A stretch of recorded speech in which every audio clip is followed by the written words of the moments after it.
Good evening everyone. तो जैसे कि आप सभी को पता है, हम यहाँ पर ले रहे हैं ऑनलाइन क्लासेस। किस क्लास के लिए? तो वो है 9th क्लास के लिए। किस सब्जेक्ट की? तो वो है मैथ की, जिसमें हमने अपने 14 चैप्टर का रिवीजन जो है वो शुरू कर लिया है, जिसमें हम कर रहे हैं 14.3। ठीक है। उसमें हमने बात करें तो पिछले 5 क्वेश्चन तक सभी क्वेश्चन अच्छे से कर लिए हैं। कुछ एक क्वेश्चन मैंने आपको समझाए थे, कुछ एक क्वेश्चन आपको एज अ होमवर्क दिए थे। तो आज हम करेंगे क्वेश्चन नंबर 6।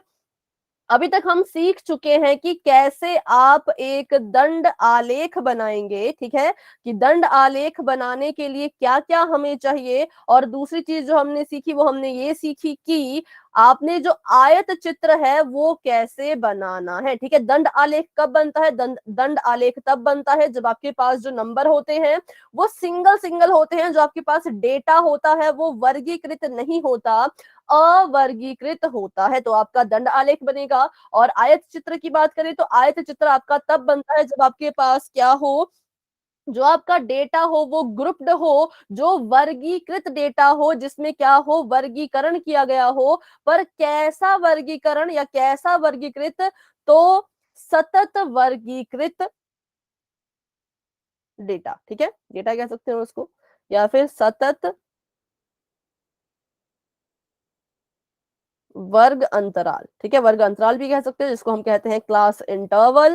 क्लास इंटरवल मतलब ये जो यहाँ पर आपको कहते हैं क्लास इंटरवल, और हिंदी में कहें तो वर्ग अंतराल। ये 0 से 10, 10 से 20, 20 से 30, 30 से 40, 40 से 50। ठीक है, इसे कहा जाता है सतत वर्ग अंतराल। तो सतत वर्ग अंतराल अगर किसी को हमने कहना है तो उसके लिए उसके पास दो चीजें होनी चाहिए, पहली चीज और दूसरी चीज। पहली कंडीशन किसी भी सतत वर्ग अंतराल में ये होती है कि जो आपका वर्ग अंतराल के बीच में अंतर है वो बिल्कुल समान रहे पूरे प्रश्न में। ठीक है, वर्ग अंतराल के बीच का जो अंतर होगा, वर्ग अंतराल के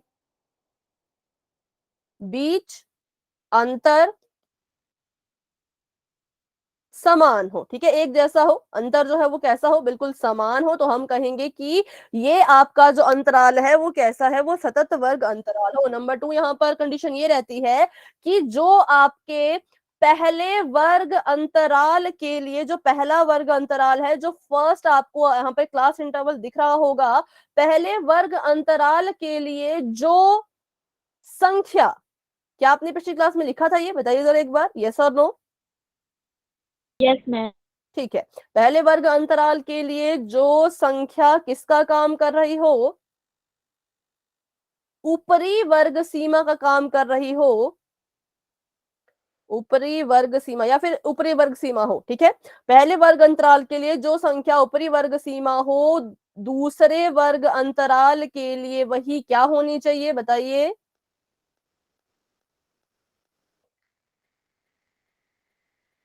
दूसरे वर्ग अंतराल के लिए वो संख्या क्या, किसका काम करना चाहिए, फिर क्या होनी चाहिए?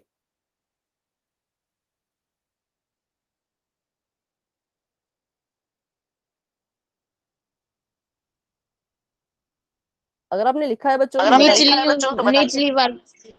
ठीक है, बिल्कुल सही। निम्न वर्ग सीमा कह लो या निचली वर्ग सीमा कह लो, कि तभी अगर जब जो भी अंतराल क्या करेगा, इन दोनों कंडीशंस को सेटिस्फाई करेगा, उसको हम कहेंगे कि ये सतत वर्ग अंतराल है, निम्न सीमा। ठीक है, अगर क्या हो, पहले वर्ग अंतराल के लिए जो ऊपरी सीमा का काम कर रहा है, अगर वही सेम नंबर आपकी दूसरे वर्ग अंतराल के लिए निम्न सीमा का काम करे, तो हम कहेंगे कि ये जो वर्ग अंतराल है वो कैसा है, सतत है। और उनके बीच का अगर अंतर भी बराबर है, तब तो ये दोनों कंडीशन को सेटिस्फाई कर लेगा। तो ऐसे बनता है आपका आयत चित्र। ठीक है, इन वर्ग अंतराल को, अगर आपके वर्ग अंतराल में ये वाली कंडीशन जो है वो सेटिस्फाई नहीं होती, मान लीजिए आपके वर्ग अंतराल के बीच का जो अंतर है वो बिल्कुल बराबर है, एक समान है, लेकिन आपके वर्ग अंतराल में क्या हो रहा है, जो पहले वर्ग अंतराल के लिए संख्या ऊपरी वर्ग सीमा का काम कर रही थी, दूसरे वर्ग अंतराल के लिए वो अगर निम्न सीमा का काम नहीं कर रही हो, जैसे कि इसका उदाहरण देख ही लेते हैं। जैसे कि यहाँ पर आपको नजर आ रहा होगा कि जो 118 से लेकर के 126 तक है, एक मिनट,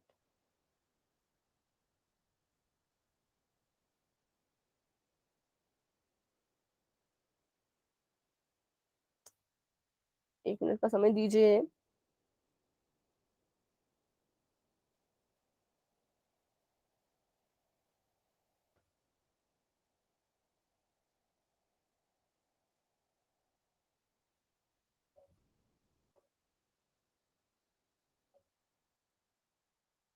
जो संख्या पहले वर्ग अंतराल के लिए, देखो यहाँ पर आपको नजर आ रहा है कि ये हमारा पहला वर्ग अंतराल है, दूसरा, तीसरा, चौथा, पांचवा, छठा, ऐसे करते करते वर्ग अंतराल कुछ हमें नजर आ रहे थे। हमने देखा कि यहाँ पर जो पहला वर्ग अंतराल है 118 से 126 तक है, और दूसरा वर्ग अंतराल 127 से शुरू होकर के 135 तक है, तीसरा 136 से 144 तक है। तो इसे हम कहेंगे कि ये सतत वर्ग अंतराल नहीं है। अगर आयत चित्र बनाना है तो इस वर्ग अंतराल को सतत बनाओ। कैसे इसको हम सतत बनाते थे? तो हमने देखा कि इसके और इसके बीच का जो अंतर है वो 1 के बराबर है। 1 में बटा 2 कर दो तो आ जाएगा 0.5। तो हम यहाँ पे 0.5 की जो है वो जमा भी कराएंगे इस तरफ, और यहाँ कराएंगे इसकी माइनस।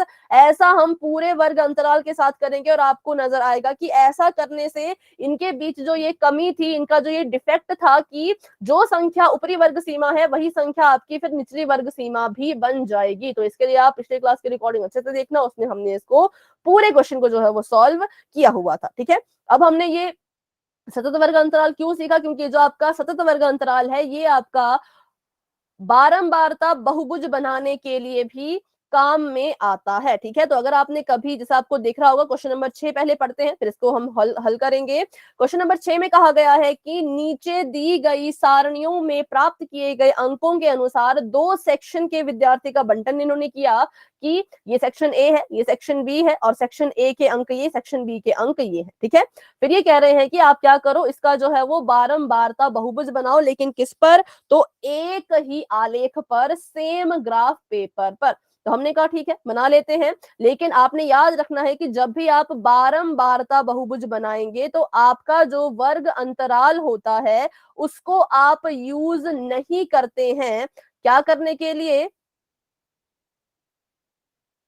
उसको आप यूज नहीं करेंगे। किस लिए आप उसको यूज नहीं करेंगे? ग्राफ बनाने के लिए। ग्राफ जो बनेगा वो वर्ग चिन्ह और बारंबारता के बीच में बनता है। तो पहले हमें क्या करना पड़ेगा? पहले हमें यहाँ पर एक कॉलम बनाना पड़ेगा जिसमें होगा वर्ग चिन्ह। ठीक है, ध्यान से, क्या मेरी बात सभी को समझ आई कि अगर आपने ग्राफ बनाना है, कभी भी आपने बारंबारता बहुभुज बनाना है, तो बारंबारता बहुभुज बनाने के लिए आप क्या करेंगे? आप जो है वो वर्ग अंतराल की मदद नहीं लेंगे, आपको उसके लिए एक नई चीज निकालनी पड़ेगी जिसका नाम है वर्ग चिन्ह। पहले हमने पढ़ा था दंडालेख। दंडालेख सबसे आसान होता है, सिंगल सिंगल आपको उसमें अवर्गीकृत डेटा दिया होगा, आपका दंडालेख बन जाएगा। फिर हमने देखा आयत चित्र, तो आयत चित्र भी इजी ही था, क्योंकि उसमें उन्होंने कहा कि जो आपका वर्ग अंतराल है उसको सतत बना लो। अगर वर्ग अंतराल पहले से सतत है तब तो कोई दिक्कत नहीं है, पर अगर नहीं है तो उसको हमें सतत बनाना पड़ता था। लेकिन बात करें बारंबारता बहुभुज की, तो बारंबारता बहुभुज में वर्ग अंतराल भी काम नहीं आएगा ग्राफ बनाने के लिए, बल्कि यहाँ पे जो काम आएगा उसको हम कहते हैं वर्ग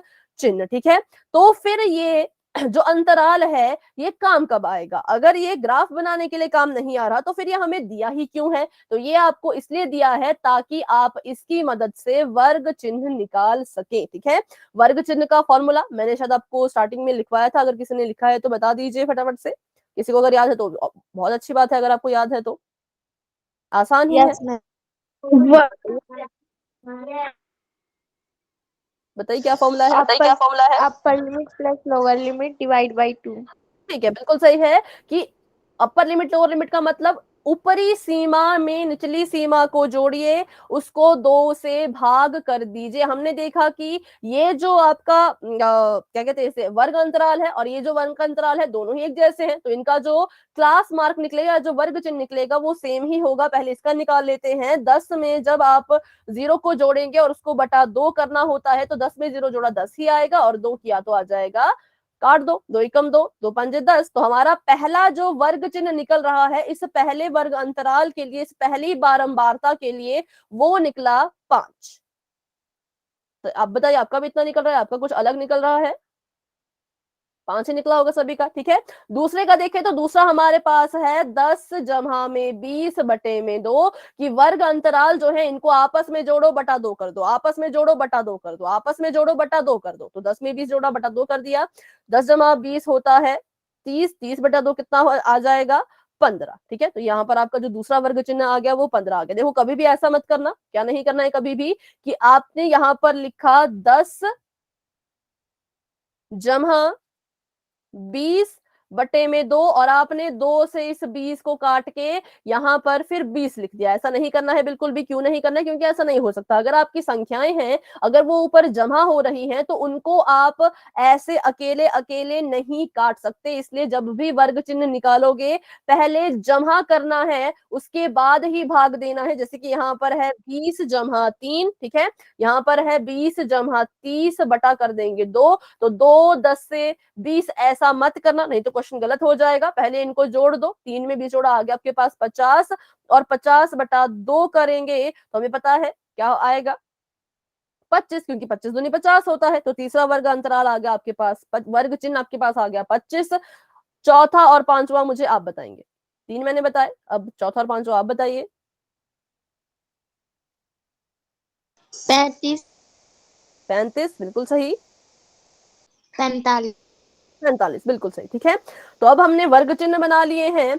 अब ये जो वर्ग चिन्ह है, ये सेक्शन ए के लिए भी है, सेक्शन बी के लिए भी है। तो चलिए इनकी बारंबारता को भी इसी टेबल में साथ में लिख लेते हैं, ताकि ग्राफ बनाने में आसानी रहे, ठीक है। तो यहाँ पर जो आपका ग्राफ बनेगा वो कुछ ऐसा बनेगा, वर्ग चिन्ह, और उसके बाद जो है यहाँ पर आप लिख सकते हैं सेक्शन ए की बारंबारता और सेक्शन बी की बारंबारता।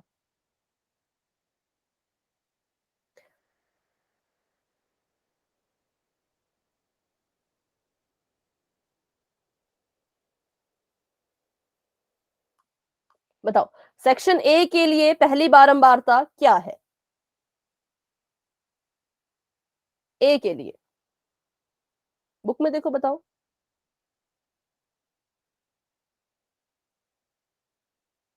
बी की तो मुझे दिख रही है, बी के लिए है 5, 19, 15, 10, 1। सेक्शन ए का आप बता दीजिए, नहीं तो मुझे स्क्रॉल करना पड़ेगा उस तरफ, अगर आप बता सकते हैं तो। मैम निकाल रही। निकालना नहीं है, लिखा है वहां पर, देखो सेक्शन ए के लिए जो बारंबारता है। अच्छा, बुक निकाल रहे होंगे शायद। हाँ मैम निकाल रही। ठीक है। मैम 3,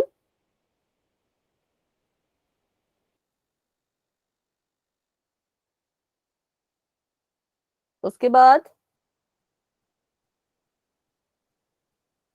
बुक नहीं खोली किसी ने क्या? चलो ठीक है, एक मिनट मैं यहीं से देख लेती हूँ। 3 है, ठीक है, यहाँ पर है 3, और ये है 9, और ये है 17, ये है 12, और ये है फिर से 9। तो ये है आपका फाइनल टेबल।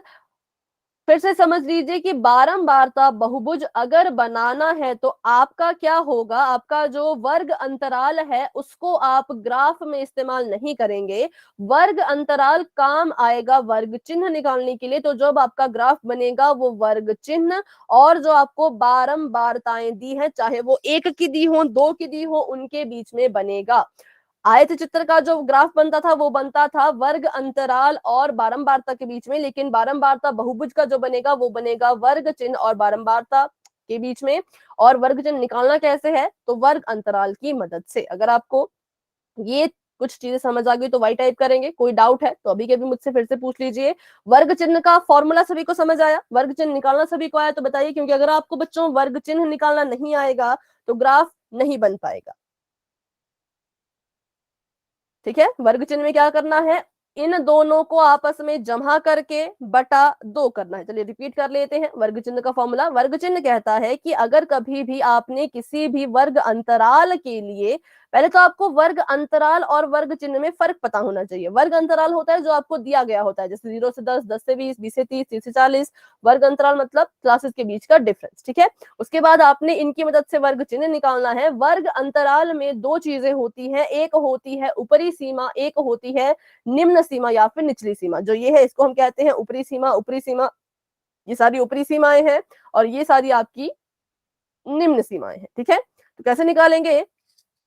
पहले के लिए, पहले ऊपरी सीमा, जो पहले वर्ग अंतराल की ऊपरी सीमा है, उसमें क्या करो, उसमें पहले वर्ग अंतराल की ही निचली सीमा को जोड़ दो और बटा 2 कर दो। तो आपके पास क्या आ जाएगा? पहले वर्ग अंतराल के लिए वर्ग चिन्ह आ जाएगा, ठीक है।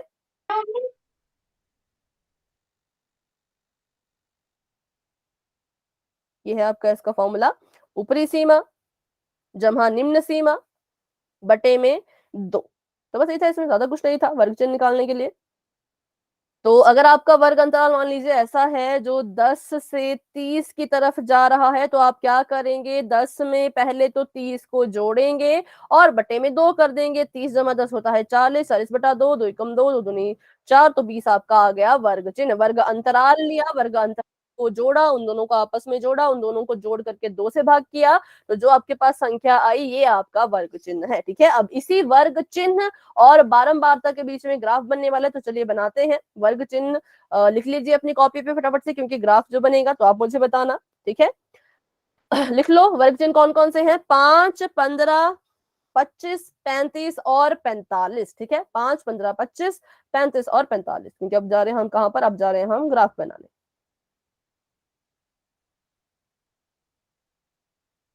चलिए,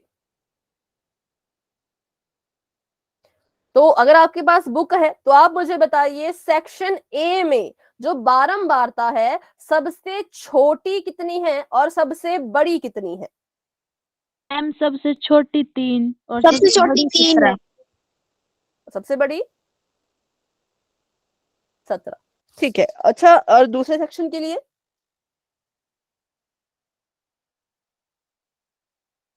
सेक्शन बी के लिए सबसे बड़ी बारंबारता कौन, सबसे छोटी बारंबारता कौन सी है।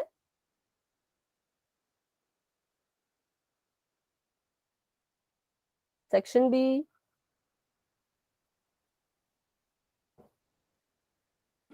19। 19। अच्छा, सबसे बड़ी 19 है, सबसे छोटी 1। 1। ठीक है, तो अगर सेक्शन ए की बात करूं तो 3 सबसे छोटी, 17 सबसे बड़ी। सेक्शन बी की बात करूं तो 1 सबसे छोटी, 19 सबसे बड़ी। तो इट मीन्स हमारा जो ग्राफ जाएगा वो 1 से लेकर के 19 तक जाएगा, क्योंकि सबसे छोटी संख्या 1 है, सबसे बड़ी संख्या 19 है। अगर हम दोनों बारंबारताओं को ध्यान से देखें तो इट मीन्स मुझे जो अपना ग्राफ बनाना पड़ेगा वो कहां तक जाएगा, तो वो 19 तक जाएगा। तो बनाते हैं ग्राफ यहाँ पर, क्योंकि देखो 19 छोटी संख्या है तो हम क्या कर सकते हैं, सिंगल सिंगल ले सकते हैं। मैं इसको 1 मान सकती हूँ, इसको 2, इसको 3, इसको 4, 5, 6, 7, 8, 9, 10, 11, 12, 13, 14, 15, 16, 17, 18, 19। ठीक है, तो हम ऐसा कर सकते हैं, क्योंकि छोटे थे, ज्यादा कोई लंबा हमारा ग्राफ इसमें नहीं बना। 34, 35 तक नहीं जा रहा था, 30 तक नहीं जा रहा था, इतना ही जा रहा था, तो इतना हमने कर लिया। यहाँ पर लिख लेंगे हम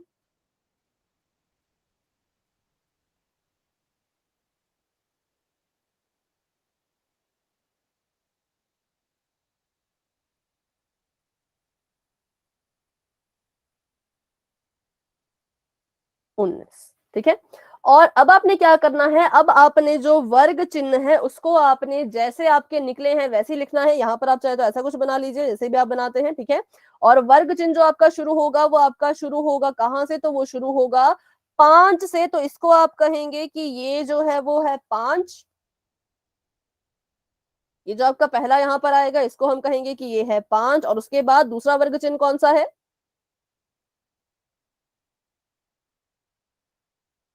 15। उसके बाद मेरे हिसाब से 25 था, 25, फिर 35 था, और फिर 35। 45 था, है ना। तो वर्ग चिन्ह आप ऐसे कैसे एज इट इज जो है वो लिखेंगे। अब आपने ग्राफ बनाना है तो पहले सेक्शन ए के लिए ग्राफ बना लो, उसके बाद बी की बात करेंगे। तो बताओ सेक्शन ए के लिए 5 पर कितनी बारंबारता है। सेक्शन ए 5 के आगे सेक्शन ए के लिए, मतलब पहले वर्ग अंतराल के लिए, पहले वर्ग चिन्ह के लिए सेक्शन ए की कितनी बारंबारता है। 3। नीचे भी बता दीजिए। 3 के बाद 9, 9 के बाद 17, 17, 12, कितना, 12 और 2, 12 और मैम 9। 2 या 9। 9, मैम 9 है। 9। ठीक है, इतनी है, 1 2 3 4 5। ठीक है, तो चलिए 5 पर सेक्शन ए के लिए 3 जाना है, तो 5 ये है, 3 ये है, तो आप बस यहाँ पर एक बिंदु लगाएंगे और कुछ भी नहीं। 3 और 5, 5 से जाओ 3 तक, तो यहाँ पे एक बिंदु हमने लगा दिया। यहाँ पर आप लिख लेना कि ये बारंबारता है सेक्शन ए और बी की, और ये है आपके पास वर्ग चिन्ह। ठीक है, सेक्शन ए 5 के लिए 3 है, 15 के लिए 9 है, तो 9 तक जाइए। उसके बाद 25 के लिए 17 है, तो 17 तक जाओ, 17 आपका यहाँ पर आएगा। 25 की रेखा हो और 17 हो, ठीक है ये। और उसके बाद 35 की रेखा हो और 12 हो, 35 की रेखा और ये आपका 12 ऐसे। और उसके बाद 45 की रेखा हो और 9 हो, मतलब यहाँ। ठीक है, तो ये आपका बन गया है एक ग्राफ जैसा इसको कह सकते हैं। तो देखो आपके पास दो पेन होते हैं, एक ब्लैक और एक ब्लू। तो अगर आपको बारंबारता बहुभुज का सवाल आता है तो एक को आप ब्लू से जोड़ देना, ठीक है, एक को आप ब्लू से जोड़ेंगे और दूसरे को आप ब्लैक से जोड़ेंगे। जोड़ना कैसे है, तो पॉइंट बाय पॉइंट, इस पॉइंट से इस पॉइंट को लेकर के, इस पॉइंट से इस पॉइंट को लेकर के, इस पॉइंट से यहाँ पर और इस पॉइंट से यहाँ पर। और इसको अच्छे से हाईलाइट करने के लिए आप क्या कर सकते हैं, यहाँ पे ऐसे गोला लगा सकते हैं। ठीक है, ऐसे गोला लगा लो कि एक पॉइंट ये है, दूसरा पॉइंट ये है, तीसरा पॉइंट ये है, चौथा ये है, पांचवा ये है। लेकिन जब आप गोला लगाएंगे तो पेंसिल आपकी इतनी पतली होनी चाहिए कि गोले को अच्छे से टच करे। मतलब अगर आप जो है वो इसका कह रहे हैं तो बस इतने पे इतना ही वो टच करे, इससे बड़ा ना बनाए। ठीक है, मैंने थोड़े से बड़े बनाए ताकि दूर से हमें नजर आ जाए। लेकिन हाँ, आपने क्या ध्यान रखना है कि अगर आपका ये है तो यहाँ पर इतना सा ही गोला आपका हो। ये वाला चाहे बड़ा कर लो, पर जिन बिंदुओं से आप रेखाओं को मिलाओगे वो बिल्कुल पतला और बिल्कुल ही छोटा सा होना चाहिए। ठीक है, ताकि आप जब लाइनों को जोड़ो तो बिल्कुल अच्छे से आपका उत्तर जो है वो बिल्कुल क्लियर हो। ठीक है, सेक्शन ए के लिए हमने बना दिया। अब सेक्शन बी की बात करते हैं। सेक्शन बी का पहला तो 5 था, दूसरा कितना था, 19 19, तीसरा 15 15, और आगे, मैम 10 और उसके बाद मैम 1 1। ठीक है, तो चलते हैं। सबसे पहले बी के लिए 5 है, मतलब 5 वर्ग चिन्ह के लिए बी की बारंबारता भी 5 ही है, मतलब यहाँ पर है। ठीक है, ये यहाँ पर है। उसके बाद 15 के लिए इसकी बारंबारता है 19, तो 19 आपका यहाँ ऊपर है, ये 19। और 25 के लिए इसकी बारंबारता है 15, 15 है कुछ यहाँ पर।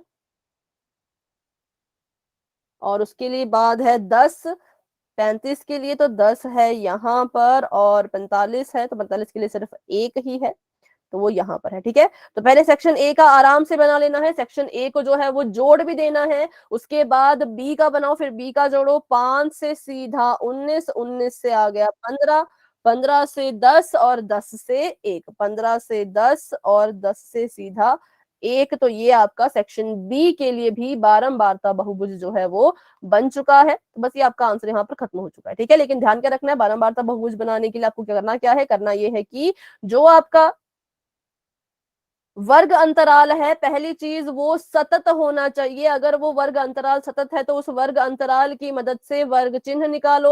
और उसके बाद वर्ग चिन्ह का जब आप ग्राफ बनाएंगे तो वर्ग चिन्हों को तो बस ऐसे कैसा लिख देना है जो जैसे जैसे वो निकलते आए। लेकिन हाँ, यहाँ पर ध्यान रखें कि आप कैसे जो है वो बारंबारता लेने वाले हो। 1 1 का गैप, 10 10 का गैप, 20 20 का गैप, गैप जो है वो आप खुद अपने हिसाब से डिसाइड कर सकते हैं। ठीक है, तो बस इसमें यही था। अभी चलते हैं वापस से अपने सवाल की तरफ। तो हमने जो है वो इसके लिए क्या किया, इसके लिए हमने बारंबारता बहुभुज भी बना दिया है। तो ऐसे ही आपका नेक्स्ट क्वेश्चन, उसको आप खुद से ट्राई करने की कोशिश कीजिएगा। कोई भी उसमें डाउट अगर आपको लगता है तो आप मुझसे पूछ लेना। ठीक है,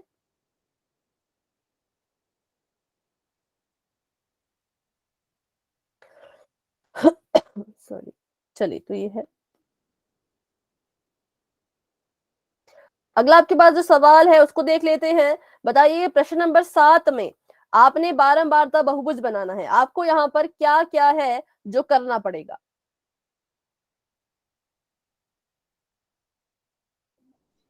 मैम पहले इन वर्ग अंतरालों को मैम सतत करना पड़ेगा, फिर मैम ठीक वर्ग है, चिन्ह निकालना पड़ेगा। बिल्कुल सही। पहले हमें इन्हें करना होगा सतत। क्यों करना होगा सतत, क्योंकि ये आपकी ऊपरी सीमा है, तो ये पहले वर्ग अंतराल के लिए 6 अगर ऊपरी सीमा का काम कर रहा है तो नीचे वाले वर्ग अंतराल के लिए 6 ही निम्न सीमा का काम भी करेगा। पर यहाँ पर ऐसा नहीं हुआ, यहाँ पर जो वर्ग अंतराल है वो असतत हो गया, डिसकॉन्टिन्यूअस हो गया। इसको सतत बनाने के लिए, कॉन्टिन्यूअस बनाने के लिए हम क्या करेंगे, यहाँ पर 0.5 को जोड़ेंगे, यहाँ पर 0.5 के माइनस करेंगे नीचे तक सभी में। यहाँ पर निम्न सीमा में से 0.5 घटाते जाना है और यहाँ पर ऊपरी सीमाओं में 0.5 को जोड़ते जाना है, फिर आपका वर्ग अंतराल सतत बन जाएगा। अभी सिर्फ सतत बना है, अभी वर्ग चिन्ह नहीं निकला है, तो पहले उसको हम सतत बनाएंगे, उसके बाद उसका वर्ग चिन्ह निकालेंगे, उसके बाद जाकर के जो है वो ग्राफ बनेगा। ठीक है, तो चलिए इसको आप करेंगे एज अ होमवर्क। अगर आपको इसको सॉल्व करने में कोई भी दिक्कत महसूस होती है तो आप मुझे बता देना। ठीक है, अभी करते हैं हम मोस्ट इंपॉर्टेंट क्वेश्चन जो है आपके 14.3 के, इंपॉर्टेंट भी है और हाँ थोड़े से आपको ये टफ भी लगते होंगे शायद, है ना। तो आपको क्वेश्चन नंबर 8 में कहा है कि एक पार्क में खेल रहे विभिन्न आयु के बच्चों की संख्या एक यादृच्छिक सर्वेक्षण करने पर निम्नलिखित आंकड़े प्राप्त हुए हैं। तो आंकड़े देख लीजिए और मुझे बताइए, आंकड़े देखने पर क्या आपको ऐसा लगा कि ये जो वर्ग अंतराल है ये सतत है? Yes ma'am. No ma'am. सभी yes ma'am, yes ma'am. Yes ma'am. सभी को ये सतत लग रहा है? अच्छा चलो, पहली क्वालिटी तो इसमें है कि जो आपके पहले वर्ग अंतराल की ऊपरी सीमा है वो नीचे वाले के लिए निम्न सीमा है। इसकी ऊपरी सीमा, इसकी निम्न सीमा, इसकी ऊपरी सीमा, इसकी निम्न सीमा, इसकी ऊपरी, इसकी निम्न, इसकी ऊपरी, इसकी निम्न, पर इनके बीच का अंतर बताओ। मैम अंतर अलग अलग है। अंतर अलग है। देखो इसका अंतर देखें तो 1 है, 2 और 1 में 1 अंतर होता है। इसका अंतर देखें तो 1 है, इसका अंतर देखें तो 2 है, इसका अंतर देखें तो 2 है, इसका अंतर देखें तो 3 है, इसका अंतर देखें तो 5 है, इसका अंतर देखें तो फिर से 2 है। तो यहाँ पर दूसरी कंडीशन सेटिस्फाई नहीं हुई, जो अंतर थे इनके बीच के वो बराबर नहीं थे, तो हम कहेंगे ये भी असतत वर्ग अंतराल है और इस असतत वर्ग अंतराल को हमें सतत बनाना पड़ेगा। तो जब केस क्या होता था, केस आपका ये होता था कि ऊपरी वर्ग सीमा निम्न सीमा का काम नहीं करती थी, तब हम क्या करते थे, 0.5 या फिर उनके बीच में जितना भी अंतर है उसको बटे 2 करके जो भी अंक निकल के आता था उससे यहाँ पे करते थे जमा, यहाँ करते थे माइनस, यहाँ जमा, यहाँ माइनस। लेकिन यहाँ पे वो चीज तो ठीक थी, वो जो डिफेक्ट था, वो जो कमी थी वो तो इसमें है ही नहीं। तो कमी क्या है, कमी ये है कि इनके बीच का गैप ही अलग है। तो इसके लिए जो आपका ग्राफ बनेगा वो भी बिल्कुल ही अलग बनेगा। इस ग्राफ में क्या खासियत है, इस ग्राफ में खासियत ये है कि इस तरह के ग्राफ को बनाने के लिए ना ही आप वर्ग अंतराल का इस्तेमाल करेंगे और ना ही आप बच्चों की संख्या कह लो या बारंबारता कह लो, इसका इस्तेमाल करेंगे। ठीक है, इसका अब जब आपको ग्राफ जो बनेगा वो कुछ अलग सा ही बनता है, इसलिए इस क्वेश्चन नंबर 8 और क्वेश्चन नंबर 9 को इंपॉर्टेंट नोट कर लीजिए, क्योंकि इनका ग्राफ जो है वो बहुत ही अलग तरह से अभी बनने वाला है। तो मैंने क्या कहा कि जब क्या हो, इनके बीच का गैप अगर अलग अलग हो जाए तो हमें पता है कि ये असतत है, इन्हें हमें सतत बनाना है। और कैसे इसका ग्राफ बनेगा, तो ना ही बारंबारता, ना ही तो बच्चों की संख्या इस्तेमाल होगी, ना ही तो ये इस्तेमाल होगा ग्राफ बनाने के लिए। लेकिन हाँ, ग्राफ बनाने के लिए जो इस्तेमाल होने हैं, जो चीजें ग्राफ बनाने में अभी यूज होंगी, उनको निकालने में इसका और इसका काम रहेगा। लेकिन ग्राफ बनाने में इन दोनों में से किसी का काम नहीं रहेगा, जो भी आपको चीजें दी गई हैं। तो इसको निकालने के लिए हमने 2 चीजें निकालनी पड़ती है। पहले हम निकालते हैं आयत की चौड़ाई, क्योंकि हम आयत चित्र बना रहे हैं तो आयत की चौड़ाई हम पहले निकालेंगे। ठीक है, और उसके बाद हम निकालेंगे आयत की ऊंचाई। तो इसको आप फटाफट से टेबल बना करके, चाहे तो बुक में ही टेबल बना दो जैसे मैंने बना दिया है ना, वैसे आप भी बना दो कि एक कॉलम आएगा आयत की चौड़ाई का, एक कॉलम आएगा आयत की लंबाई का। अब इनके होते हैं फॉर्मूले। तो सबसे पहले हम फॉर्मूला लिखेंगे आयत की चौड़ाई का, कि आयत की चौड़ाई जो है वो आपने कैसे निकालनी है। आयत की चौड़ाई किसके बराबर होती है, तो जो आपका अंतर है वर्ग अंतराल के बीच में। ठीक है, आयत की चौड़ाई बराबर है वर्ग अंतराल के बीच का अंतर। वर्ग अंतराल के बीच का अंतर कहाँ है, वर्ग अंतराल जो आपको दिया है यहाँ पर, जो आपको दिया है क्वेश्चन में, ये आपके वर्ग अंतराल है। ठीक है, तो चलिए इसके बीच का जो अंतर है वही आयत की चौड़ाई होती है। जैसे कि अगर मैं आपसे पूछूं पहले वर्ग अंतराल के लिए आयत की चौड़ाई कितनी है, इसके लिए आयत की चौड़ाई कितनी है, तो इन दोनों के बीच का अंतर निकालिए और मुझे बताइए। बताइए।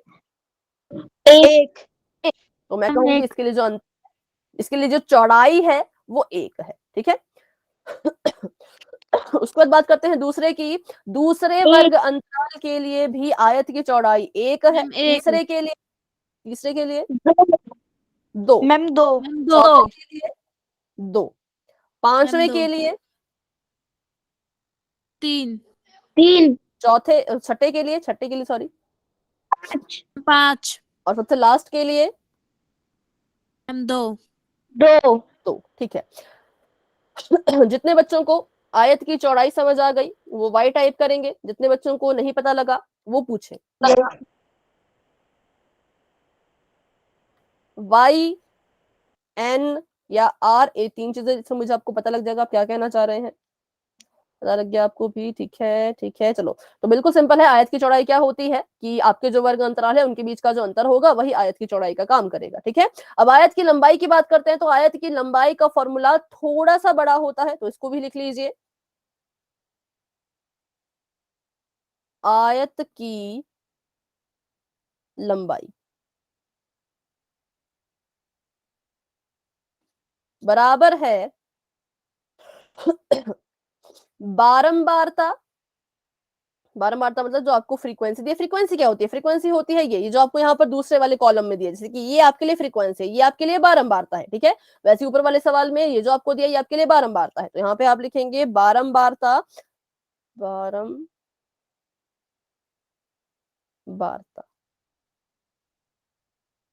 बटा वर्ग अंतराल की चौड़ाई, या फिर आयत की चौड़ाई लिख लो। चलो वर्ग अंतराल नहीं लिखना तो इसको नहीं इसमें इंक्लूड करते हैं। आयत की चौड़ाई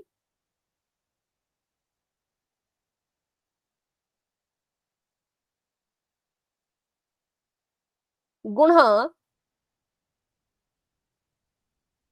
आयत की न्यूनतम चौड़ाई। न्यूनतम मतलब सबसे कम। ठीक है। सबसे छोटी सबसे कम चौड़ाई। ठीक है। चलो तो आयत की न्यूनतम चौड़ाई क्या करना है? बारंबारता के बटे में आयत की चौड़ाई, और इसको जो है वो आगे आपने गुणा करना है आयत की न्यूनतम चौड़ाई से। इसको मैं थोड़ा ऐसे लिखूं, आप इसमें कंफ्यूज मत होना।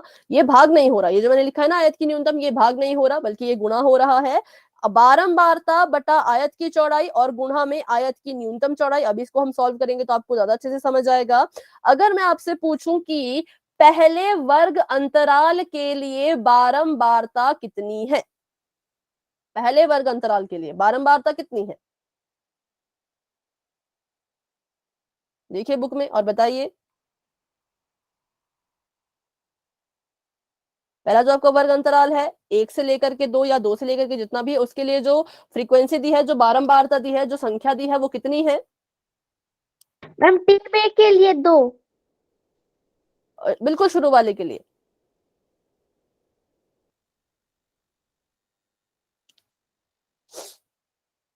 देखते हैं यहाँ पर। नहीं क्या होता? ये बताना, देखो मैं पूछ रही हूँ कि जो आपका ये है ना, देखो ये जो आपका वर्ग अंतराल है इसे कहते हैं वर्ग अंतराल। तो पहले वर्ग अंतराल के लिए बारंबारता कितनी है? तो ये होती है बारंबारता, इसे हम कहते हैं कि ये बारंबारता है। तो पहले वर्ग अंतराल के लिए बारंबारता 5 है। ठीक है। पहले वर्ग अंतराल के लिए बारंबारता 5 है, तो पहले बारंबारता लिख लीजिए, 5 लिख लीजिए। फिर देखो पहले वर्ग अंतराल के लिए आयत की चौड़ाई कितनी है? 1। 1। मैम, ठीक 1। है। 1 और उसको गुणा किससे करना है? उसको आपने उससे गुणा 1 करना है कि जितनी भी आपने आयत की चौड़ाइयां अभी तक निकाली उन सब में से सबसे छोटी कौन है? मैम, 1। 1। ठीक है। देखो यहां पर मैंने कहा कि पहले वर्ग अंतराल के लिए अगर आपने आयत की लंबाई निकालनी है तो पहले आप लिखेंगे कि इस वर्ग अंतराल के लिए बारंबारता कितनी है। बारंबारता ये होता है, तो पहले वर्ग अंतराल के लिए बारंबारता 5 थी, और पहले वर्ग अंतराल के लिए जो आपकी चौड़ाई है वो 1 है ना। फिर मैंने कहा कि जो हमने आयत की चौड़ाइयां सारी की सारी निकाली हैं, उन सारी की सारी चौड़ाइयों में सबसे छोटा कौन है, तो हमने देखा सबसे छोटा तो 1 है, तो बस उसी 1 से आपने अब यहाँ पर इसको गुणा करना है। बटा 1 क्यों किया, क्योंकि पहले वर्ग अंतराल की चौड़ाई 1 है, और गुणा 1 से क्यों किया, क्योंकि इन सब में से सबसे छोटा भी 1 ही है, इसलिए हम कहेंगे 5/1 गुणा 1। हल कीजिए तो आयत की लंबाई आ जाएगी 5। ठीक है, आयत की लंबाई कितनी आ जाएगी, 5। अब बात करते हैं दूसरे के लिए, तो आप बताइए मुझे।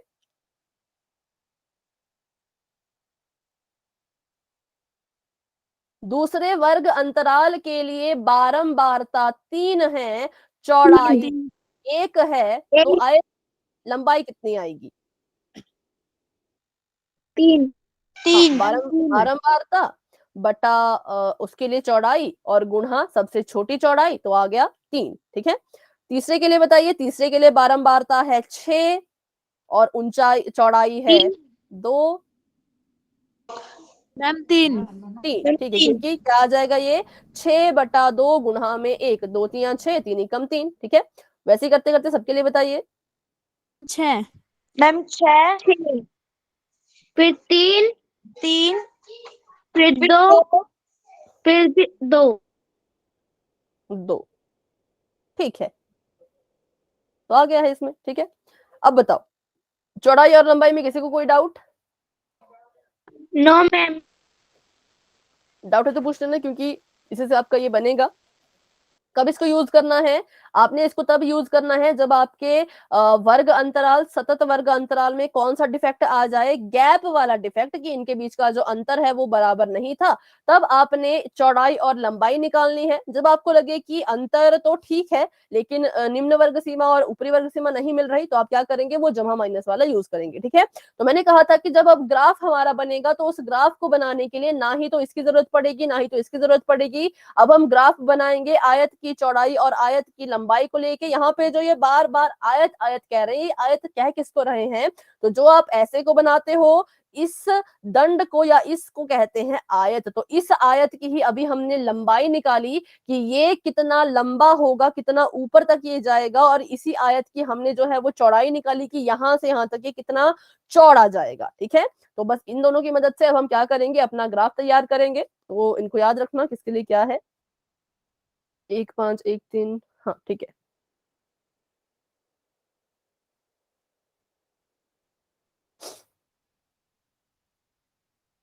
चलो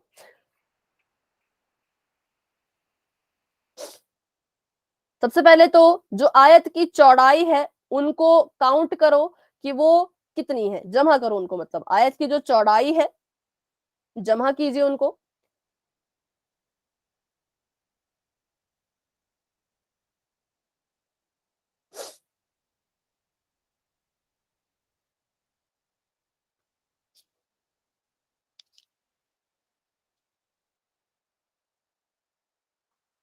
आयत की जो चौड़ाई है उसको हम जमा करते हैं तो कितना आएगा, 5 6 7 8 9 10 11 12 13 14 15 16, 16 आया। ठीक है, इसको जमा करके आया 16। तो मतलब जो हम यहाँ पर बनाएंगे अभी अपना ग्राफ, उसकी जो हम नीचे की तरफ को जो ये विमाएं लेंगे, ये भी कितनी होंगी, ये भी 16 ही होंगी, क्योंकि इसकी जो चौड़ाई है, जो हमारा पूरा का पूरा ग्राफ है, उसकी चौड़ाई कम से कम इतनी तो जाएगी ही। तो यहाँ से इसको शुरू करते हैं और लेते हैं यहाँ तक, तो यहाँ तक ये 16 डब्बे तो आने ही चाहिए, ज्यादा कोई बात नहीं पर कम नहीं आने चाहिए। ठीक है, शुरू करते हैं, 1 2 3 4 5 6 7 8 9 9 10 11 और ये 12 13 14 14 15 15 16 और 16। ठीक है, चलो और ऊपर कहां तक जाएं, तो उसके लिए लंबाई देखो सबसे लंबी कितनी है, 17 17 है मैम सबसे लंबी। 17। Yes ma'am. 17 तो हमारा आया नहीं था शायद आंसर में। मैम तो 16 आया था आंसर। नो मैम और मैं लंबाई पूछ रही हूँ, चौड़ाई नहीं, लंबाई।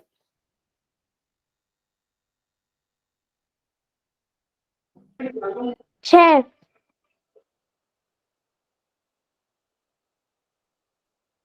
6। देखो ये पूछा मैंने आपसे, ये लंबाई। ठीक है, तो ये है हमारे पास 6। तो करते हैं इसको यहाँ पर ऊपर तक जाएगा 6। अब आपकी मर्जी, आपने वैसे तो छोटा ही है तो एक एक का ही गैप लेंगे, ज्यादा गैप नहीं लेंगे। चलो ये आ गया 1 2 3 4 5 और ये 6। लिख लेना चाहे तो कि ये आपकी आयत की जो है वो लंबाई है और ये आपकी आयत की जो है वो चौड़ाई है। अब मुझे बताइए पहले वर्ग अंतराल के लिए आयत की लंबाई कितनी और चौड़ाई कितनी? किसने नोट किया है क्या इसको अपनी कॉपी पे? तो देखो पहले के लिए लंबाई कितनी है, चौड़ाई कितनी है? मैम फर्स्ट की लंबाई 1 और चौड़ाई भी।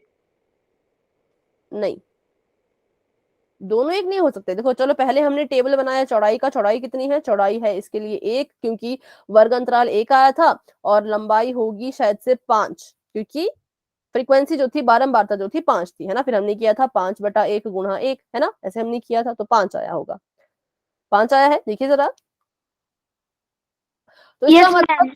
एक का मतलब यस कि सर। इसकी जो चौड़ाई है, इसके जो अगर ये 1 से शुरू हो रहा है तो चौड़ा ये 1 ही होगा, इसके आगे ये 1 ही बढ़ेगा, ठीक है। लंबाई 5 है तो लंबा तो ये जाएगा 5 तक, लेकिन चौड़ाई की बात करें तो 1 ही डब्बा होगा जिसको ये लेगा, ठीक है। तो पहला हमारा ऐसे बन गया। अब दूसरे की चौड़ाई भी 1 थी और लंबाई कितनी थी? 3। 3, ठीक है। तो यहाँ पर दूसरे की बात कह रहे हैं कि ये भी क्या करेगा, लंबाई इसकी 3 है तो 3 तक जाएगा और 1 ही डब्बा ये भी इस्तेमाल करेगा, ठीक है। और तीसरे के लिए लंबाई कितनी थी, सॉरी चौड़ाई कितनी थी? 2 आई थिंक। 2 और और लंबाई लंबाई 3। 3 नहीं, 3। 3 है, ठीक है। चलो तो तीसरा हम अब आयत बनाने जा रहे हैं। उसकी लंबाई की बात करें तो उसकी लंबाई है 2, मतलब 2 तक जाएगा, और चौड़ाई है 3, तो मतलब ये 3 डब्बे अब अपने अंदर लेगा। ऐसे 1 हो गया, 2 हो गया, 3 हो गया, तो यहां तक ये बनेगा। चौड़ाई इसकी 3 होगी और लंबाई इसकी 2, गलत किया सॉरी, चौड़ाई 2 लंबाई 3, है ना। तो चौड़ाई इसकी 2 रहेगी, मतलब ये अपने अंदर ऐसे 2 डब्बे लेगा, और लंबाई इसकी 3 रहेगी, तो मतलब ये 3 तक जाएगा ऐसे, ठीक है। ये सभी को समझ आया? कोई डाउट है तो पूछ लीजिए अभी। No ma'am. ऊपर तक जाएगा ये 3 तक, क्योंकि लंबाई इसकी 3 है, और कितने डब्बे कवर करेगा चौड़ाई में? तो 2 डब्बे कवर करेगा चौड़ाई में, यहां से यहां तक, क्योंकि चौड़ाई इसकी 2 है, ठीक है। चलिए तो आगे बढ़ते हैं, और अगला देखिए, अगला क्या है? 2 ही है अगले की चौड़ाई भी, यस मैम और लंबाई और 6। 6, ठीक है। तो ये भी क्या करेगा, अपने साथ 2 डब्बे लेगा, लेकिन कहां तक जाएगा? 6 तक जाएगा, तो 6 आपका यहां पर है, तो ऐसा ये बनेगा, ठीक है। क्योंकि आयत चित्र है तो हमें पता है आयत चित्र एक दूसरे से बिल्कुल ऐसे चिपक चिपक कर ही बनते हैं। अगले की बात करें तो चौड़ाई कितनी है? और लंबाई भी 3। 3 3, ठीक है। तो यहाँ पर हम इसको बनाना शुरू करेंगे, तो ये 3 3 जाएगा, ऊंचा भी 3 तक, और कितने डब्बे? तो 3 डब्बे, 1 2 3, यहां से यहां तक ये जाएगा, ठीक है। उसके बाद 5 2। 5 चौड़ाई और 2 इसकी हाइट, तो करते हैं इसको सॉल्व। 5 इसकी चौड़ाई है, मतलब 5 डब्बे लगेंगे, और 2 इसकी ऊंचाई, मतलब 2 तक जाएगा। 1 2 3 4 5 डब्बों को बनाते हुए। उसके बाद 2 चौड़ाई और 2 ही लंबाई।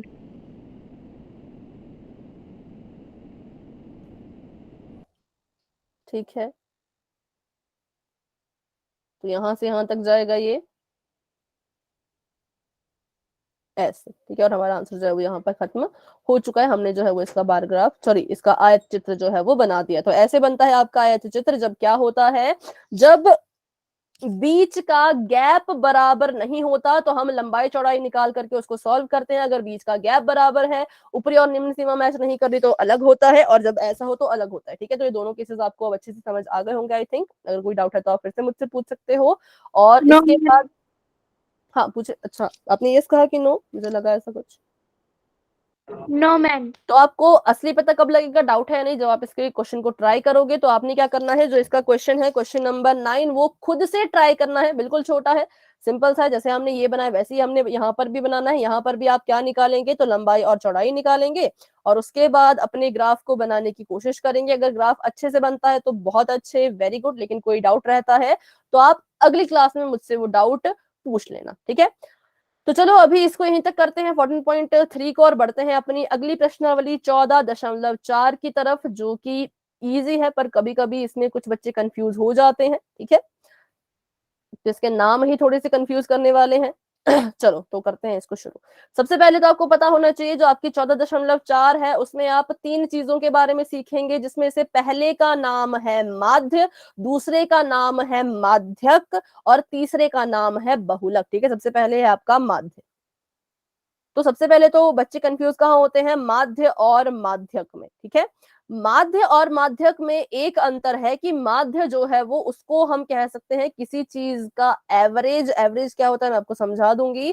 और माध्यक होता है बीच वाला या फिर बीच की जो टर्म है या बीच वाला पद कह लो, बीच वाली टर्म कह लो, उसको हम कहते हैं माध्यक या बीच वाली संख्या कह लो। जो सबसे बीच में, सबसे बीचों बीच आपको नजर आती है उसको हम कहते हैं कि वो क्या है, वो इस आंकड़ों की, इन आंकड़ों के लिए माध्यक का काम कर रही है। इस बीच वाली संख्या को हमने ढूंढना होता है। और माध्य क्या होता है, तो माध्य होता है एवरेज, या हिंदी में कहूं तो औसत, ठीक है?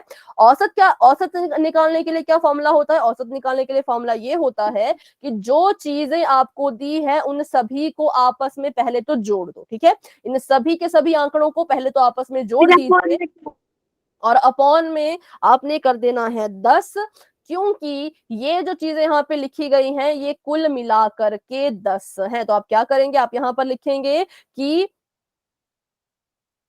आंकड़ों को जोड़ के और उसको बटे 10 करके। अच्छा, आपको हिंदी में इसका फॉर्मूला आपने लिखा होगा अगर? मैम कुल और सभी। प्रेक्षण लिखा है वैसे तो यहाँ पर इन्होंने, आप प्रेक्षण शब्द यूज करते हैं। मैम सभी संख्याओं का योग बटे में कुल संख्या। ठीक है, ऐसा भी लिख सकते हो। और प्रेक्षण होता है ऑब्जर्वेशन, ठीक है? ये आपके ऑब्जर्वेशन या आपके प्रेक्षण है। पर आप ऐसा भी लिख सकते हैं कि सभी संख्याओं का योग और बटे में कुल संख्या की वो है कितनी, ठीक है? माध्यक क्या होता है, माध्यक होता है बीच वाली। तो माध्यक निकालने का तरीका अलग है, इसको थोड़ी सी बाद में डिस्कस करते हैं। अभी हम डिस्कस करेंगे माध्य को और बहुलक को। बहुलक क्या होता है, नाम में ही इसके बहु है, तो बहु जो मतलब बहुत, ठीक है? ऐसी संख्या जो सबसे ज्यादा बार आ रही हो, सबसे ज्यादा बार आने वाली जो संख्या होगी उसको हम कहेंगे कि ये क्या है, तो ये बहुलक है। सबसे ज्यादा बार आने वाली संख्या, ठीक है? सबसे ज्यादा बार आने वाली संख्या को हम कहेंगे कि वो क्या है, वो हमारे डेटा या फिर इस आंकड़े के लिए किसका काम कर रही है, बहुलक का काम कर रही है। चलो तो अभी माध्यक और बहुलक सीख लेते हैं कैसे निकालना है। समय बचेगा तो माध्यक भी सीख लेंगे। सभी डेटा का फटाफट से हम माध्यक और ये निकाल लेते हैं। अभी आज की क्लास में माध्यक और बहुलक ही, सॉरी, माध्य और बहुलक ही निकालेंगे, क्योंकि माध्यक निकालने के लिए फॉर्मूला लगता है, वो हम समझेंगे आराम से अगली क्लास में। तो चलिए फटाफट से करते हैं शुरू। इजी क्वेश्चन है। एक टीम ने फुटबॉल के 10 मैचों को खेला और निम्नलिखित गोल किए। तो आपके पास जो आंकड़े हैं वो कुछ इस तरह के हैं, जो प्रेक्षण है वो कुछ इस तरह के हैं। इसमें क्या करना है, आपने इन सभी को आपस में जोड़ देना है, क्योंकि माध्य जब निकलता है तो ऐसे ही निकलता है कि सभी आंकड़ों को जोड़ दो और जितनी बार वो आंकड़े हैं या जितने वो आंकड़े हैं उसको आप बटा कर दो, ठीक है? तो यहाँ पर क्या करेंगे, हम यहाँ पर करेंगे 2 जमा 3 जमा 4 जमा 5 जमा 0 जमा 1 जमा 3 जमा 3 4 जमा 3 और बटे में हम लिख देंगे कितना, 10, क्योंकि आपको सवाल में पहले ही दिया गया था कि ये जो यहाँ पे आंकड़े हैं ये कितने मैचेस के हैं, कितने मैच के हैं, तो ये 10 मैचेस के लिए हैं। तो आप इसको क्या कर देंगे, जमा कर लो सभी को और बटे में 10 कर लो, ठीक है? अगर आपको क्वेश्चन आपने देखा पर आप, मतलब कभी कभी होता है हम क्वेश्चन देखते हैं पर कभी कभी नहीं क्वेश्चन को ध्यान में देख पाते, तो कोई बात नहीं, इनको गिन लो। वैसे तो क्वेश्चन पढ़ना होता है आपने, लेकिन नहीं है तो इनको गिन लो, 1 2 3 4 5 6 7 8 9 10, ठीक है? तो इनको जोड़ो, जोड़ते हैं। 2 में 3 जोड़ा 5, 5 4 9, 9 10 11 12 13 14 15 16 17 18 19 20 21 22 23 24 25 26 27 28 29 है। मेरा तो 29 आ रहा है, क्यों? 5 4 9, 9 में 10 11 12 13 14 15 16 17 18 19 20 21 22 23 24 25 26 27 28। अब ठीक है, 28 और बटे में आ जाएगा इसके 10 बराबर है, कितना आ जाएगा ये 2.8 दशमलव में बदल दो तो ये आपका माध्य आ चुका है। ठीक है, इसे हम कहते हैं मीन। अब बात करते हैं बहुलक की। तो बताइए यहाँ पर कौन सी संख्या है जो आपको सबसे ज्यादा बार नजर आ रही है, उसी को हम मैम 3। बहुलक कहेंगे। 3। ठीक है, 1 2 3 4, इस पूरे डेटा में 4 बार हमने 3 को देख लिया तो हम कहेंगे ये इस पूरे डेटा के लिए किसका काम कर रहा है, बहुलक का काम जो है वो कर रहा है। तो इट मींस बहुलक कौन होगा, बहुलक यहाँ पे इस क्वेश्चन के लिए होगा 3। माध्यक, माध्यक मैंने कहा इसके बारे में बाद में बात करेंगे। बढ़ते हैं आगे अभी और क्वेश्चन नंबर 2 देखते हैं। तो बताइए क्वेश्चन नंबर 2 जो है इसका अगर मैं आपको माध्य निकालने के लिए कहूं तो सभी निकाले क्योंकि टाइम काफी है अभी, है ना। तो अच्छे से जमा करो सबको और मुझे इसका माध्य निकाल के बताओ कितने हैं ये 15 है और ये है संख्याएं जिनको आपने करना है जमा। तो फटाफट से इनको जमा कीजिए और मुझे अपना माध्य निकाल के बताइए। सोचिए आपके क्वेश्चन पेपर में आया हुआ है, उस हिसाब से इसको सॉल्व करें।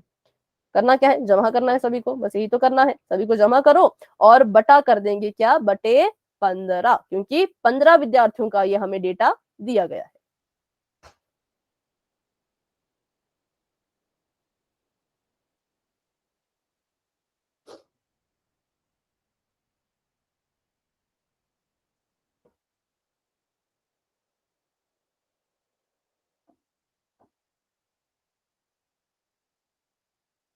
पूरा माध्य मत निकालो, बस ये बता दो जमा करके कितना आया। ठीक है, पूरा हम यहाँ पे साथ में निकाल लेंगे, जमा करके कितना आया वो निकाल लो।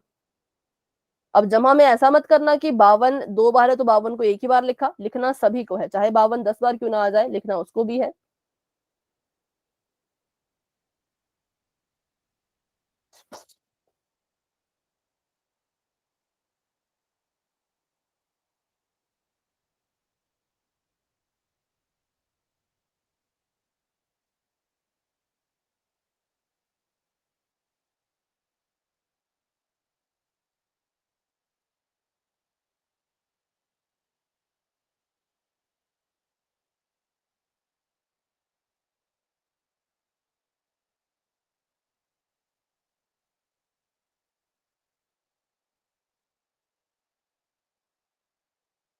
तो आप में से कोई है जो जमा कर रहे हैं तो आप माइक खोल के बता दीजिए। 822। ठीक है, वेरी गुड, 822। जब आपने इन सभी को जोड़ोगे तो आ जाएगा 822। 822 और इसके बटे में कितना करें, 15। क्यों, क्योंकि 15 बटे 822। तो इसके बटे में कितना करेंगे, 15। ये आ गया आपकी संख्याओं का जोड़ और ये आ गया कि आपके पास कितनी संख्याएं या कितना डेटा था। ठीक है, कितनी संख्याएं थी, कितना वो था खुद। तो बस ये हो गया इसमें, इसको आप सॉल्व करेंगे, आगे डिवाइड करेंगे तो आपके पास जो है वो आपका आंसर भी आ जाएगा। 3 से कट रहा है, 3 से काट दीजिए। तो यहाँ पे 15 3 दूनी 6 7 8 2 चाहिए था और यहाँ पर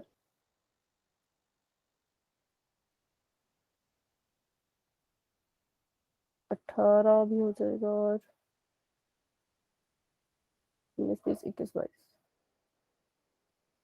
नहीं कट रहा है क्या, एक बार देखो 8 9 10 के बार कट नहीं रही वैसे। 54.8 आएगा।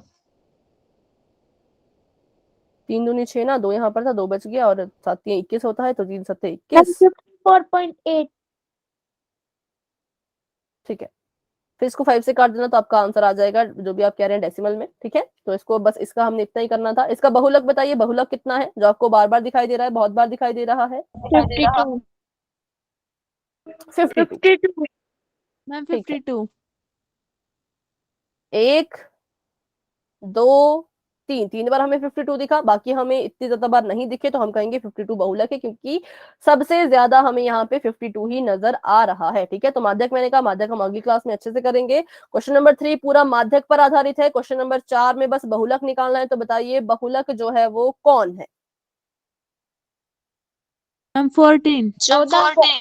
ठीक है, तो 14 हमें यहाँ पर दिख रहा है कितनी बार, तो 1 2 3 4। अच्छा, अगर मैं बोलूं अगर यहाँ पर 14 नहीं होता तो कौन सी संख्या बहुलक होती। मैम 18। 18, क्योंकि 18 कितनी बार था, 18 यहाँ पर है 3 बार, और 3 18 बार। किसमें थी, 18 और 14 में थी। 18 जो है वो 3 बार था, 14 जो है वो 4 बार था, इसलिए जो है वो 14 को हमने बहुलक कहा, क्योंकि 14 सबसे ज्यादा बार था। 18 था 3 बार, 14 था 4 बार, तो हम कहेंगे 14 जो है वो इस पूरे डेटा का बहुलक है। अब बात कर लेते हैं प्रश्न नंबर 5 की। प्रश्न नंबर 5 जो है वो कैसे इसको हल करना होता है। सबसे पहले तो इसके लिए देखो, आप इसमें आपको कह रहे हैं कि इसका जो है वो माध्य निकालो, ठीक है। इसका हमने निकालना असल में माध्य ही है, लेकिन आज तक हमने जो माध्य निकाला था वो ऐसे डेटा का निकाला था जो कि अवर्गीकृत था। लेकिन अगर आपको कभी सवाल आ जाए वर्गीकृत डेटा का, वर्गीकृत आंकड़ों का, और कहा जाए कि माध्य निकालो, तो इसमें आपका लग जाता है फॉर्मूला, लग जाता है सूत्र, जो कहता है कुछ ऐसा, वो दिखता है समीशन ऑफ FI बटा सबमिशन ऑफ FI, ठीक है। ये आपका फॉर्मूला है। इसका मतलब होता है जोड़, कि इन दोनों का जोड़ करो और फिर भाग करो, ठीक है। लेकिन यहाँ पे तो FI क्या है हमें नहीं पता। तो जो आपकी संख्याएं आपको दी गई होती हैं, जैसे कि विद्यार्थियों की संख्या, कर्मचारियों की संख्या, लोगों की संख्या, महिलाओं की संख्या, जो संख्या वाला होता है वो हमारे लिए बारंबारता होती है, और बारंबारता को इंग्लिश में हम कहते हैं फ्रीक्वेंसी। तो ये वाला जो कॉलम है ये आपके लिए FI का काम करेगा, ठीक है। ये आपके लिए काम करेगा FI का। और बात करें इसकी, तो ये आपके लिए काम करेगा XI का, ठीक है। तो अभी के लिए अगर आपको कभी भी टेबल आता है, टेबल में एक कॉलम XI का होगा और दूसरा कॉलम FI का होगा। FI वाला कौन सा होता है, जिसका आपको योग भी दिया हो। जैसे देखो, इसका क्या आपको योग दिया है, नहीं दिया है, लेकिन इसका आपको योग दिया था। तो जिसका योग दिया हो और जो कोई संख्या हो उसको हम कहते हैं FI, और दूसरा वाला जो बच गया उसको हम कहते हैं XI। तो सूत्र कहता है कि पहले तो FI में XI की गुणा करनी है। क्यों करनी है तो वो भी सीख लेते हैं, क्योंकि आपको जो यहाँ पे डेटा दिया गया था वो ये कह रहा है कि जो वेतन है रुपयों में और कर्मचारियों की जो संख्या है, बस इतना इन्होंने बताया कि 16 लोगों को ये 3-3 हजार रुपए दे रहे हैं, लेकिन 16 लोगों पर टोटल कितना पैसा खर्च हो रहा है ये इन्होंने नहीं बताया। वो हमें क्या करना पड़ेगा, खुद निकालना पड़ेगा, क्योंकि जो आपका माध्य निकलता है वो टोटल से निकलता है। जो भी आपका टोटल होता है, तो पहले तो ये पता करो कि ये जो है पर इंसान पर, हर एक इंसान पे कितना पैसा ये खर्च कर रहे हैं, उसको हमने निकालना है। तो मैं कह रही हूं, अगर 16 में से एक इंसान को 3,000 रुपए मिले, तो 16 इंसानों को या 16 कर्मचारियों को कितने रुपए मिलेंगे। इस केस में क्या करते हैं, जब एक का दिया जाए, ज्यादा का निकालना हो, क्या किया जाता है,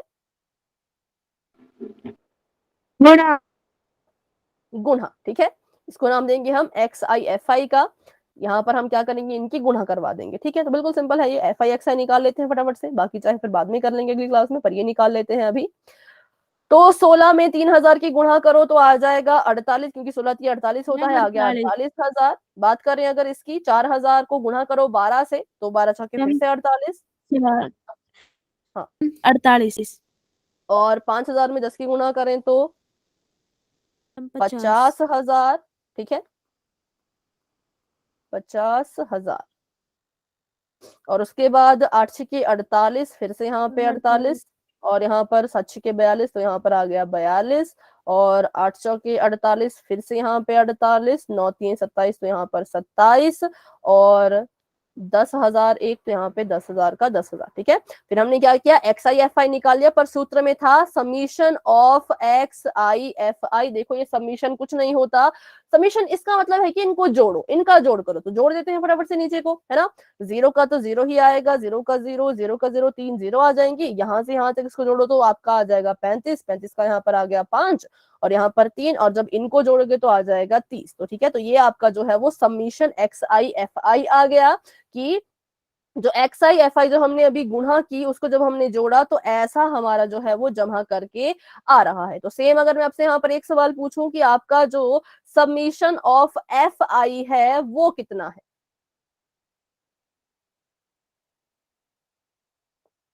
देखो और बताओ। अगर इसका टोटल इतना है तो समीशन ऑफ FI का टोटल कितना है, 16। 60, ठीक है। ये जहाँ पे लिखा है 60, तो बस अब क्या करना है, इसको 60 से भाग देना है और आपको आपका आंसर मिल जाएगा, ठीक है। तो अभी के लिए क्लास को यहीं तक रखते हैं। इस क्वेश्चन को यहाँ से आगे कंटिन्यू करेंगे अगली क्लास में, और अगली क्लास में माध्यक भी सीखेंगे।